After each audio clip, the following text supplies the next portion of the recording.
Je suis tombé il y a quelques semaines sur une vidéo d'un PDG commercial ou que sais-je encore, qui s'était spécialisé dans le fast-food, la viande de kebab, etc.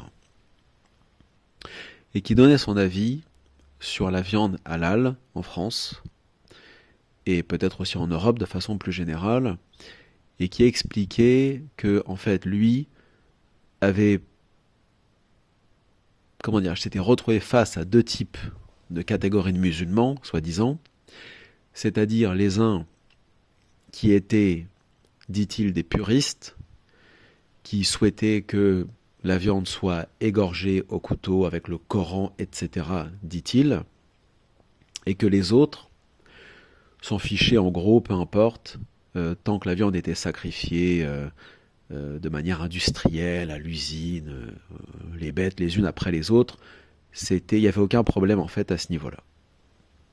Sauf que tous les musulmans, j'imagine ceux qui connaissent un minimum leur religion, ont dû être, je dirais, au moins étonnés par ces propos, dans la mesure où personne n'a jamais récité le Coran sur un animal avant d'être sacrifié. Ça n'existe pas. Ça n'a jamais existé et ça n'existera jamais. Quelle que soit la forme d'islam que l'on pratique, que l'on soit malikite, shafi'ite, hanafite, chiite, ahlul bayt, soi-disant, etc., wahhabite ou autre, tout le monde, parmi les fuqaha les plus orthodoxes et littéralistes, sont unanimes pour dire que il faut que le sacrificateur soit musulman, dans l'absolu, on ne va pas rentrer dans le détail, qu'il utilise effectivement un objet tranchant, tel qu'un couteau, que l'animal soit immolé, c'est-à-dire égorgé, pour parler franchement, et que, même s'il y a une divergence sur ce sujet, notamment côté shafi'ite, la basmala soit récitée au préalable. Le sacrificateur doit dire Bismillah, Allahu Akbar. Après, c'est vrai qu'on a entendu plein de choses complètement délirantes avec le temps. L'animal doit être placé dans la qibla, on doit faire les ablutions aux animaux, des choses vraiment, bon. Mais là, je m'étonne quand même qu'un type qui a vendu des kebabs pendant 10-15 ans, qui a été PDG commercial, explique que les puristes sont ceux qui veulent qu'on égorge et que le Coran soit récité. Le type, en fait, ne connaît absolument pas l'islam. Il fait du halal, soi-disant, mais il ne connaît pas le din. Il ne connaît pas l'islam. Bon.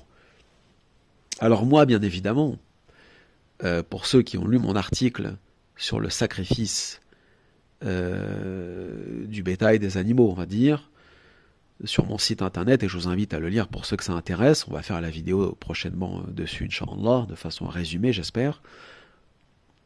Moi, je me fiche bien de ces règles orthodoxes pour différentes raisons, expliquées dans l'article, mais est-ce bien raisonnable de vendre du rêve aux musulmans, aux musulmanes, en leur disant « ma viande est halal » comme eux le souhaitent, dans leur perspective orthodoxe, c'est-à-dire ce que j'ai dit, selon le fameux ijma', le fameux consensus des 4 écoles, immolé comme ci, comme ça, etc., alors qu'en fait, elle ne l'est pas. Mais ça, c'est un vieux sujet.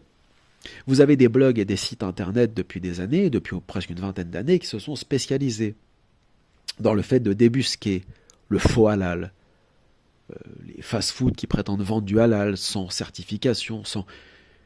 Je vais vous dire une bonne chose. Quand je suis revenu à l'islam il y a plus de 15 ans, au début, sur cette question, effectivement, comme la plupart des musulmans, j'avais une vision orthodoxe et littéraliste des choses. Et donc forcément, j'ai même été encore plus loin au point de suivre les fatwas et les avis juridiques les plus orthodoxes sur cette question du sacrifice, sur cette question du halal. Et en fait, je me suis rendu compte, et donc je n'ai pas choisi un avis de facilité pour me faciliter la vie, parce que ce que j'ai choisi comme avis, c'est pas la facilité, parce que de toute façon, moi, je suis quelqu'un qui mange très peu de viande, donc je m'en fiche en fait, mais je me suis rendu compte que si on mettait réellement en pratique ces avis juridiques les plus stricts sur le fait que le sacrificateur doit être musulman et doit faire la prière Parce que selon ses avis, un musulman qui prie pas est kafir, il est sorti de l'islam, donc il ne peut pas être sacrificateur, c'est pas possible, etc., etc. En fait, tu manges nulle part. Alors moi, je me contrefiche aussi, bien évidemment, des restaurants et des fast-foods dans lesquels je vais pratiquement jamais de ma vie. Mais la question du halal me paraît quand même importante dans la mesure où ceux, et moi je les respecte, parce que j'ai été sur cet avis pendant des années, je respecte ceux qui souhaitent manger halal comme ci, comme ça, on leur vend du rêve. Et on vous vend du rêve, parce que moi-même, quand on allait dans certaines boucheries par le passé, en fait, les bouchers prétendaient que leur viande était rituellement sacrifiée le lundi matin, etc. Mais c'était faux. C'était de la viande qui venait de chez Métro, ou de ce genre de grossiste. C'était du fake, en fait. C'était pas vrai. Le boucher lui-même, qui prétendait sacrifier ou faire sacrifier ses animaux, ses bœufs, ses agneaux, ses moutons, ses poulets, etc., lui-même n'était même pas, selon cette même jurisprudence, considéré comme étant apte pour être sacrificateur parce qu'il faisait même pas la prière, il avait même pas de tawhid, il avait rien du tout en fait. Il n'avait aucune aqida, il avait rien.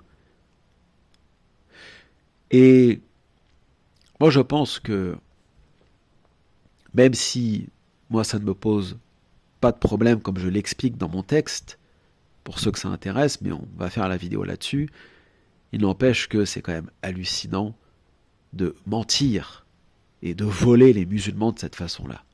Je veux dire, à un moment donné, quand on ouvre un restaurant, un kebab, un fast-food, qui se dit halal selon le rite classique, littéraliste et orthodoxe, eh bien, il faut, je veux dire, j'espère pour vous que c'est vrai, parce que sinon vous mentez à votre public, à vos consommateurs, et après ne vous étonnez pas aussi de la réaction parfois des musulmans sur les réseaux sociaux qui est un peu brute, un peu rustre, mais un peu méritée aussi.